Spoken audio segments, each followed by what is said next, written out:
Okay, there is a uniqueness to Yosef we witness whenever he opens his mouth. And that uniqueness is his God consciousness. It's greater than any other person in Chumash, with the possible exception of Moshe Rabbeinu. He surpasses the patriarchs Avraham, Yitzhak, and his father Yaakov. Even when he meets his brothers in Parsha Miketz today, his tendency seems to create an unease, or this tendency creates an uneasiness or tension. And what I mean by God consciousness, it's like everything he does, he has God in the forefront of his mind at all times. Now Yosef was a viceroy over the land. He was the one who sold to all the people of the land. And Yosef's brother came and bowed themselves before him with their faces to the ground. So they're bowing to him. So let me ask you guys a question. How old was Reuben, the firstborn, when Joseph was born? Any guess? 7. There you go. Okay, so how old was Yosef when Benjamin was born? So he was 7 years old. So what that tells us is back when, after Yaakov served for 7 years for his wives, in 7 years he had 11 sons. He had 4 wives. So that's the only way that it works. So in 7 years he had 4 wives. So all the classic pictures that show Joseph being like a 9-year-old boy and his fully grown, 30, 40-year-old brothers selling him into slavery, that wasn't the case. He was 17 and the oldest boy was 24. Yeah, and when he was sold, he was 17 and Benjamin was 10 at the time. So Benjamin was the son of his old age. But you know what's interesting about that? Okay, so he was the son of his old age. Could also be translated as he was the son of wisdom. And when it fits with Joseph, that really fits with Joseph. So the year that he was sold into slavery, Joseph had 2 dreams. The first dream was that Joseph and his brothers were out in the field picking grain, and all their sheaves bowed to his sheaves. What's interesting about that dream is no quantity of brothers, no quantity of sheaves is given. His brothers interpret the dream. And his brothers say, are you sure that, he says, are you sure that we're going to be bowing down to you? Yeah, right. Well, he has another dream where he has 11 stars and the moon and the sun bow to him. Now, his father interprets that dream and says, are you saying that your brothers and your mother and father are going to bow to you? So then Yaakov interprets the dream. But what's interesting is if you count the celestial objects in that dream, now you have how long Joseph is going to be in servitude, in slavery. Okay, so the 10 brothers come to Mitzrayim and they failed to recognize their brother. So this reminds me of the story of Holocaust survivors and really survivors of any epic tragedy who look intently at all the faces that they come to, hoping that that it'll spark recognition in their eyes or spark recognition in the other person's eyes. Always looking for somebody whose family or a close relative or a former friend. However, we often fail to recognize people when we see them in an unfamiliar backdrop. So, is this the case of the 10 brothers? Yeah, probably. There's only 7 years difference between them. However, so they have not seen their brother for 21 years. Okay, so we have to kind of put that in context as well. But one of the questions that I had was, why did they fail to recognize their brother? But they had a low opinion of him. He was a 17-year-old immature punk who told on them all the time to their father. But their father sent Joseph out for that particular purpose. They hated him because of that. He was Yaakov's eyes and ears, and they saw him just as the brat who never worked. He was placed in charge like a superintendent or a non-working foreman, and they resented it. But Joseph, the text says, recognized his brothers as soon as he saw them, but he behaved like a stranger and spoke harshly from them, or to them. Where are you from, he asks. And they say, Meretz Canaan Ishbor Ochel, from the land of Canaan to buy food. Now they're asked, where do you come from? And their answer should have been simple, from the land of Canaan. Herein is their first mistake. As any good lawyer will tell you, when you're arrested, questioned, or detained by the authorities, the first thing you need to learn is to keep your mouth shut and just answer the question given to you. When a person begins to weave a narrative, that's usually a good sign that he or she is hiding something or is not being truthful. To buy food, they added, which could be a nervous addition, or it could be an attempt to hide an ulterior motive for being in Eretz Mitzrayim. Of course they're there to buy food. Come on, they're in a food line. And he said to them, Meraglim atem, you are spies. You have come to see the nakedness of the land. Now there are two ways to translate that text. First, Yosef could be saying, you have come to look for the soft underbelly of the land, indicating a possible national security threat.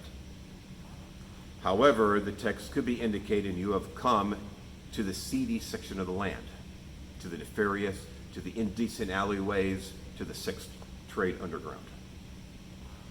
While apologies could be made for creating what seems like a psychological commentary on this, there are things here that would send Dr. Sigmund Freud to re-edit the DSM-5. But what they say is, no, my lord, your servants have come to buy food. We are sons of one man. We are honest men. Your servants have never been spies. So, distress is getting to the boys. And their words begin to shift the sand underneath their feet. And Joseph sees it, so he once again repeats the accusation. No, it is the nakedness of the land that you have come to see. And they respond, we, your servants, are 12 brothers, the sons of one man in the land of Canaan, and behold, the youngest is this day with our father, and one is no more. They just keep digging this hole deeper. The trap has been set, and the brothers dig a hole, and they fall into it. The accusation is that the brothers have been searching in the cedar section of land, looking for something. Are they looking for members of the sex trade? For mercenaries? For this long-lost brother? Joseph leaves the reason for visiting the dark alleys purposely ambiguous. Joseph probes, looking for the right answer, providing the brothers an opportunity to say they are looking for the brother who has been estranged for 22 years. But they cannot bring themselves to admit their part in that criminal plot.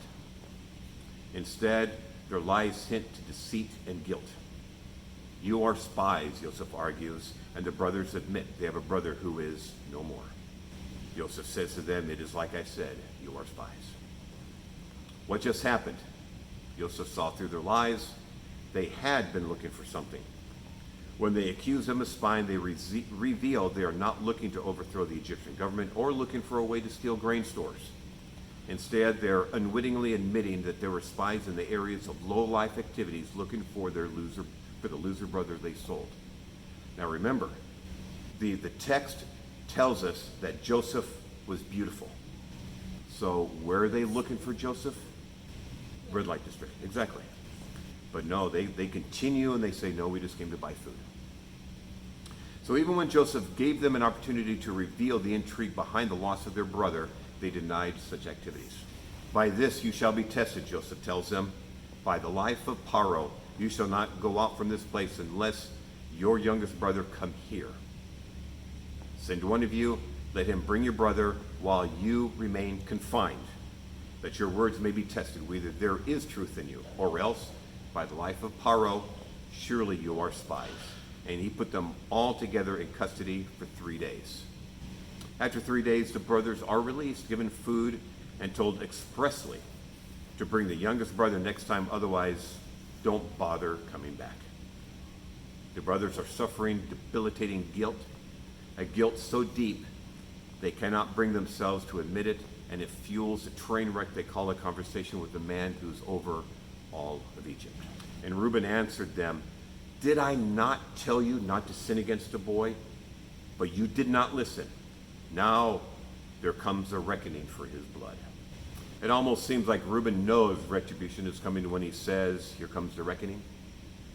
Waiting for punishment is often worse than the punishment, which reminds me of the times when my mom said, "Wait till your father gets home."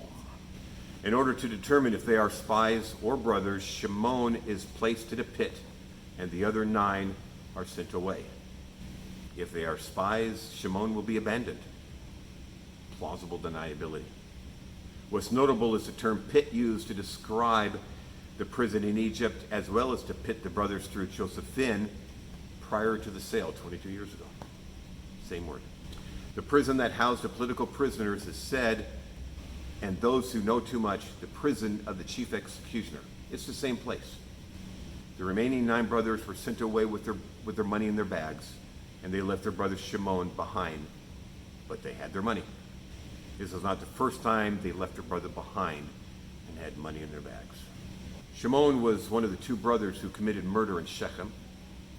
Therefore, it's most likely they who said the brothers should kill Joseph at the well. Once murder is used to solve a problem, it becomes an easy solution for other problems. Killing someone burns a hole in the soul and forever alters the moral compass. When we look at the narrative of Vayeshev, Exodus 37, the 4 oldest of Leah appear to speak in the order of their birth. Now, when the 9 brothers returned home with food, Yaakov, their father, said to them, "You have bereaved me of my children. Joseph is no more, Shimon is no more, and now you would take Benjamin. And all this has come against me."